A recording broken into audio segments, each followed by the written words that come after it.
Le 13 janvier 2010, les jumelles de 16 ans Jasmia et Tasmia Whitehead, surnommées Chaz et Taz, rentrent de l'école comme à leur habitude. Il fait froid et surtout très noir en Géorgie en ce début d'année.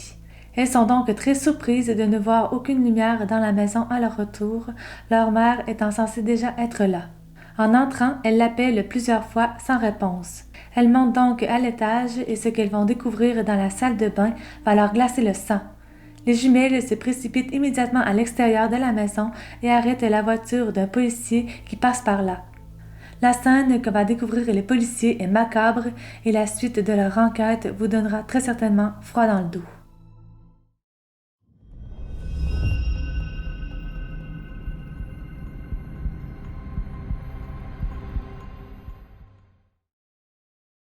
Bien, bonjour tout le monde, bienvenue sur notre chaîne Mélie Mélo. Comme vous avez pu voir dans notre intro, aujourd'hui nous allons traiter d'une vidéo true crime. Alors si vous croyez être trop sensible pour ce genre de contenu, on vous suggère simplement d'aller regarder une autre de nos vidéos. Pour les autres, retournons tout de suite en Géorgie en cette effroyable soirée du 13 janvier 2010. Après avoir été arrêté par les deux adolescentes terrifiées, le policier monte à l'étage et y découvre, comme décrit par les jumelles, Jamaica Whitehead, surnommée Nikki, dans un bain dont l'eau a pris une couleur rougeâtre. Il est évident qu'elle a été poignardée à plusieurs reprises, entre 60 et 80 fois selon les faits. Pendant que la police sécurise les lieux, les jumelles sont amenées au poste pour faire leur déposition. Pendant tout le trajet, Jazz ne cesse de se mordre le bras et déclare aux policiers qu'elle fait ça lorsqu'elle est nerveuse. Sur le coup, les policiers trouvent ça compréhensible, mais gardez bien ce détail en tête car il n'est pas anodin. Arrivées au poste, les filles racontent leur histoire. Elles sont allées en cours comme d'habitude, sont rentrées chez elles tout de suite après et ont trouvé leur mère morte dans la baignoire. Jazz et Taz affirment que le motif pourrait être passionnel. Leur mère, en plus d'être en relation avec un homme appelé Robert, un camionneur beaucoup plus âgé qu'elle, entretenait une relation avec un autre homme appelé Joe. Avant de sortir de la pièce, les policiers vont demander à Jazz et Taz si elles ont faim ou soif ou s'ils peuvent faire quelque chose pour elles. Et la demande des jumelles sera des plus étranges. Elles vont demander aux policiers si elles peuvent regarder CSI, une émission d'enquête criminelle. Après ce qu'elles viennent de voir ce soir-là, cette demande est très déstabilisante.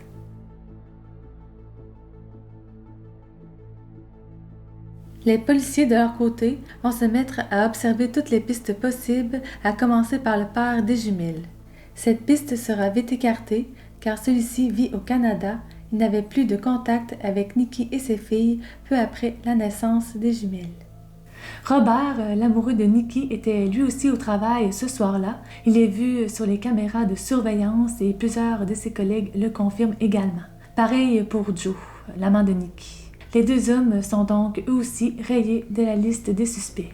Mais si ce n'est pas un crime passionnel, qui a bien pu faire cet horrible crime? Pendant que les policiers continuent leur recherche, une de leurs collègues, l'officier Mira Scruggs, va leur faire une étrange révélation. Elle affirme que Nikki l'aurait contactée à plusieurs reprises car elle avait très souvent des problèmes avec ses filles. L'attention des policiers, vous l'aurez deviné, va se tourner vers les deux jumelles et ils vont commencer à observer leur vie de plus près. Pour bien comprendre la vie de Chaz et Taz, il faut remonter à la naissance de leur mère, Nikki. Nikki est née le 18 avril 1975. Sa mère, Linda Whitehead, est alors en prison pour possession de drogue et vol. La petite Nikki est alors confiée à sa grand-mère Della, 41 ans. La grand-mère fait de son mieux pour élever sa petite fille, mais dès son arrivée au secondaire, Nikki commence à se faire des mauvaises fréquentations et à toucher à la drogue. C'est ainsi qu'à 17 ans, elle tombe enceinte sans le vouloir. Mais elle n'attend pas qu'un seul bébé, mais bien deux. Jazz et Taz voient le jour le 27 novembre 1993. Comme leur mère n'est pas apte à les élever, c'est encore une fois Della qui va s'occuper de sa petite fille et de ses deux arrière-petites-filles. Elles habitent toutes ensemble. Nikki travaille pour subvenir aux besoins de ses jumelles, alors que Della s'occupe d'elle au quotidien à la maison. Nikki va alors faire la connaissance d'un chauffeur de camion nommé Robert Heard, de 30 ans son aîné, et ils vont entamer une relation. Durant ces années où elle va le côtoyer, Nikki ne verra que ses filles qu'à quelques occasions. Jusque-là, tout va quand même bien pour les jumelles. Elles sont très douées à l'école, jouent de la musique, pratiquent des sports comme le tennis, de la danse et font même partie des scouts. C'est en 2007 que tout va commencer à basculer lorsque leur mère va demander leur garde. Cela fait maintenant 6 ans qu'elle habite dans la maison de Robert à Conyers, en Georgie.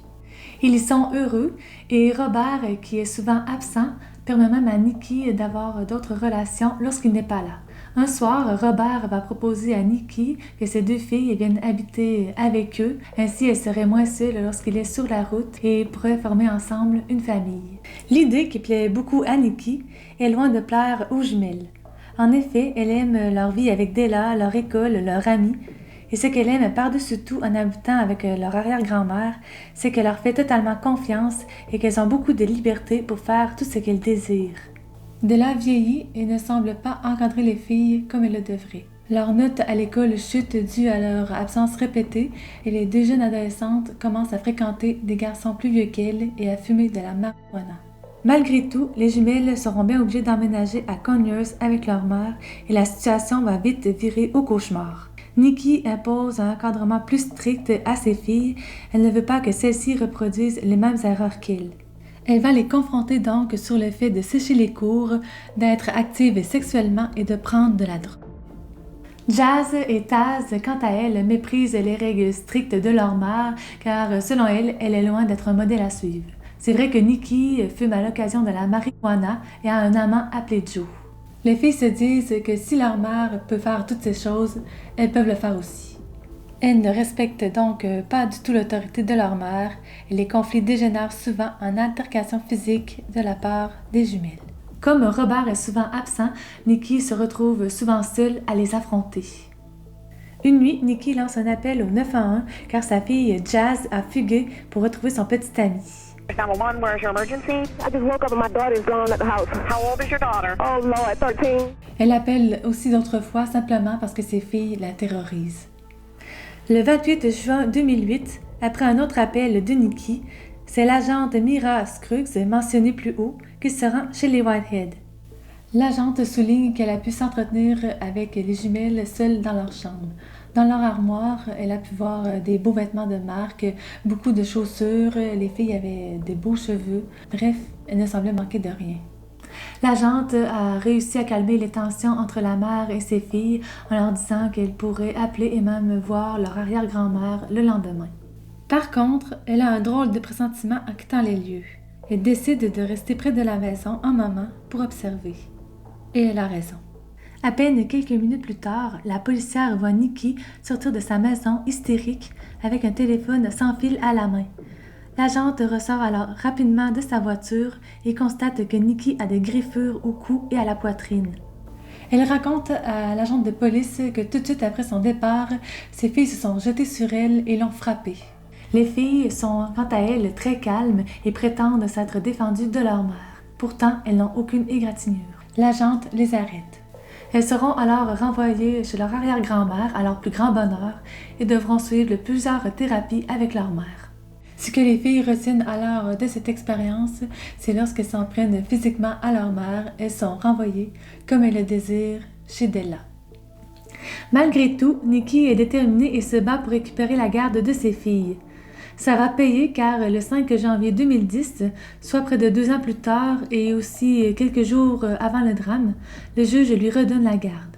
Il affirme que Della est désormais trop âgée pour s'occuper des adolescentes. Les jumelles crient, pleurent et supplient le juge de ne pas les renvoyer là-bas. Jazz hurle même devant sa mère « Si je dois retourner vivre avec toi, je te tuerai ». Le juge leur demande alors de faire un essai de 2 semaines avec leur mère. Les jumelles ont alors 16 ans. En découvrant le passé problématique des jumelles, les policiers vont aussi découvrir que le jour du drame, soit le 13 janvier 2010, les 2 adolescentes sont arrivées très en retard au lycée, contrairement à ce qu'elles avaient affirmé au départ. Elles n'avaient pas que quelques minutes de retard, mais bien des heures. On les voit sur une caméra de surveillance d'une station-service montées à bord d'une voiture inconnue vers 10h15 et elles vont aussi être filmées arrivant à l'école vers 10h40. Lorsque les policiers les interrogent séparément à ce sujet, afin de voir si leur version concorde, les deux jeunes filles vont dire la même chose. Elles affirment avoir oublié de dire ce détail, que ce n'était pas très important. Elles avaient seulement raté le bus et avaient dû faire un peu de stop pour se rendre en cours. Étant mineures, les policiers ne peuvent donc pas les retenir et les deux jeunes filles vont quitter le commissariat avec leur arrière-grand-mère. Sentant qu'ils se rapprochent de leur coupable, les policiers vont alors mettre la maison de Nikki sous scellé et se mettre à la fouiller. Et ils vont y faire des découvertes plus que suspectes. Dans les affaires des filles, les policiers vont trouver une paire de souliers brunes tachés de sang avec à l'intérieur une napkin contenant une touffe de cheveux de Nikki. Ils trouveront aussi des vêtements tachés de sang dans la laveuse. Le sang est celui de leur mère.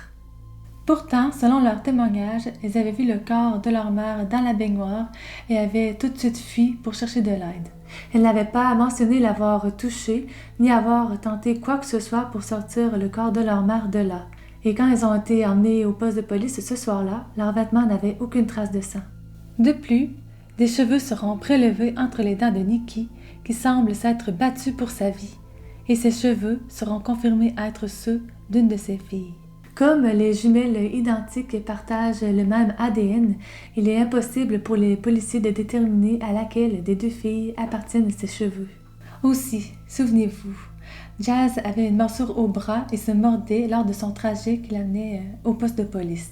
Eh bien, les policiers ont eu la brillante idée de prélever la morsure en question et de la prendre en photo. Et ils ont bien fait quand ils vont découvrir que cette marque correspond en effet aux marques de dents de Nikki. Est-ce que Jazz se mordait pour brouiller cette piste? Les filles avaient aussi des blessures aux mains qu'ils avaient justifiées aux policiers par une bataille entre sœurs. Un journal intime appartenant aux jumelles sera aussi retrouvé dans la maison et à l'intérieur, on peut lire leur intention de se débarrasser de leur mère prochainement. Devant tant de preuves, les jumelles sont arrêtées quelques mois après le décès de leur mère, soit le dernier jour de leur année scolaire. Et elles vont se mettre à parler. Elles vont d'abord affirmer qu'elles ont agi en légitime défense en disant que leur mère les avait menacées avec une poêle et ensuite avec un couteau, puis elles finiront par avouer ce qui s'est réellement passé. Le 12 janvier en soirée, soit à la veille du drame, les deux jumelles se sont encore une fois rebellées contre leur mère en refusant d'aller se coucher malgré l'heure tardive et leur cours du lendemain. Dans une version, elles seraient restées debout jusqu'à 3 heures du matin à écouter de la musique et regarder la télévision, et dans une autre, elles seraient sorties avec des amis. Bref, le lendemain, à 6 heures exactement, Nikki va se rendre à la chambre de ses filles pour les réveiller, mais elles vont refuser de se lever. Leur mère va alors en quelque sorte leur dire d'affronter les conséquences de leurs actes, qu'elles n'avaient qu'à se coucher plus tôt comme elle leur avait dit la veille, et qu'elles vont aller à l'école, que ça leur plaise ou non. Les filles vont alors péter les plombs, ou comme on dit en bon québécois, vont péter leur coche. Elles se sont alors levées pour aller confronter leur mère, qui s'est rendue entre-temps à la cuisine. Celle-ci aurait alors saisi une poêle afin de se protéger d'une éventuelle attaque de ses filles. Une dispute éclate et la situation dégénère. L'une de ses jumelles, probablement Taz, réussit à désarmer sa mère et à prendre la poêle, et celle-ci, sentant que sa fille va la frapper avec la poêle, saisit alors un couteau de cuisine et ordonne à ses filles de reculer. Taz lui dit alors quelque chose, et lorsque Nikki se tourne vers elle, Jazz en profite pour saisir un vase qu'elle casse sur la tête de sa mère. Nikki va laisser tomber le couteau sous le choc et va se jeter sur Jazz. C'est à ce moment qu'elle l'aurait mordu. Alors que sa sœur envoie un coup de poing à sa mère pour l'avoir mordu, Taz en profite pour empoigner le couteau de cuisine et poignarder sa propre mère à plusieurs reprises. Jazz va alors saisir une médaille qu'elle aurait gagnée étant petite et va se mettre à étrangler sa mère avec. Nikki, dans un geste brusque, va réussir à se dégager et aussi à frapper Jazz en même temps. Jazz, furieuse, va alors elle aussi empoigner le couteau de cuisine laissé par sa sœur et va se mettre à poignarder sa mère à plusieurs reprises. Puis, après cette attaque, les filles se calment. La scène semble se figer alors que les jumelles réalisent ce qu'elles viennent de faire. Dans un effort surhumain, Nikki va se lever d'un bond, va réussir à s'enfuir de la maison et va aller cogner chez le voisin. Malheureusement pour elle, celui-ci ne répondra pas. Elle sera ramenée de force à la maison par ses deux jumelles qui se défouleront encore une fois sur elle. Jazz et Taz vont alors placer leur mère, encore vivante, dans la baignoire qu'elles vont remplir d'eau. Avant de mourir, Nikki va dire à ses deux filles qu'elle les déteste et qu'elles finiront en prison. Les filles auraient par la suite pris le temps de nettoyer les murs et le sol sans grand succès. Elles changent de vêtements et se rendent à la station-service la plus proche où quelqu'un accepte de les conduire à l'école. Elles suivent leurs cours comme si de rien n'était, rigolent avec leurs amis avant de rentrer chez elles à la fin de la journée. La suite, vous la connaissez. Les filles vont alors sortir et arrêter le véhicule de police qui passe tout près et affirmer avoir trouvé leur mère morte dans la baignoire.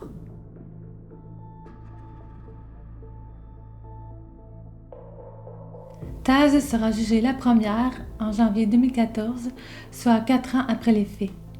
Elle plaidera coupable d'homicide volontaire et sera condamnée à 30 ans de prison. Un mois plus tard, le 7 février 2014, sa sœur Jazz plaidera aussi coupable aux mêmes accusations et devra purger la même peine que sa jumelle. Les jumelles sont alors incarcérées dans des prisons différentes au sein du département correctionnel de Georgie. Taz purge sa peine à la prison d'État d'Arendelle et Jazz purge la sienne à la prison d'État de Pulaski. Les deux sœurs étaient éligibles à la libération conditionnelle en 2017. Mais ce que nous savons encore au jour d'aujourd'hui, c'est qu'elles seraient encore en prison, mais bénéficieraient d'un mois de libération conditionnelle provisoire, Taz en mai 2025 et Jazz en septembre 2027. Leur arrière-grand-mère Della va souvent les visiter en prison. Elle refuse de réduire ses arrière-petites-filles en meurtrières et les encourage à regarder vers l'avenir. Grâce à son aide psychologique et financière, les deux jumelles ont pu suivre des cours. Taz s'est orientée en informatique alors que Jazz s'est tournée vers le domaine médical. C'est ainsi que se termine l'histoire de Nikki Whitehead qui a été tuée par ses deux jumelles de 16 ans, Jasmia et Tasmina Whitehead, surnommées aussi The Twisted Sisters. Tout cela parce que les deux adolescentes refusaient l'autorité de leur mère, qui essayait pourtant de les remettre sur le droit chemin. Dites-nous ce que vous avez pensé de cette histoire dans les commentaires et laissez-nous un pouce sur cette vidéo si elle vous a plu. Vous pouvez également nous suivre sur nos réseaux sociaux. Sur ce, portez-vous bien, ne faites pas trop de cauchemars et on se voit dans une prochaine vidéo. Bye!